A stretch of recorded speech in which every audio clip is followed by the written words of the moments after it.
வழியில் வேதனை உண்டாக்கும் வழிவிட்டோம் என்று நாங்கள் பார்த்து பிரயோஜனமாக இருக்கிறதை செம்மையாக வழியில் நடத்த கிருபை பாருங்கள். இந்த வார்த்தையின் மூலமாக நாங்கள் இன்னும் ஆவியில் வளரவும் வேதத்தில் இன்னும் படிக்கவும் வழியில் நாங்கள் கற்றுக்கொள்வோம் என்று கிருபை பாராட்டும். எந்த வழியாக இருந்தாலும் அன்றைய நீர் எங்களோடு கொடுத்து வழி நடத்தவே நடைகள் பிசகாத முடிக்கும் வழியில் நீர் கூடவே இருக்கிறேன்.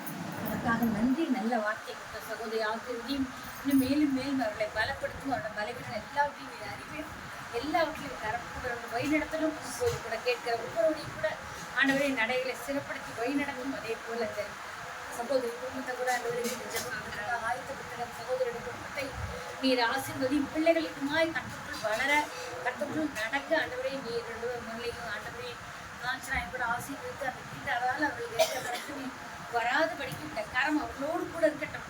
பரிசுத்த ரத்தத்தை எடுத்து வீடு முழுதும் தெளிக்கிற ஆண்டவரை நல்லபடியாக ரத்த கோட்டைகள் வைத்து இந்த பாதுகாப்பு பேச ஆசிரியையும் குடும்பத்தையும் நீர் ஆசிரியரையும் வந்திருக்கிற ஒவ்வொருவரையும் பேர் பேராய் நீர் ஆசீர்வதித்து வழிநடத்த மாட்டவரை நம்ம மகிமையெல்லாம் ஏறெடுக்கிறோம்.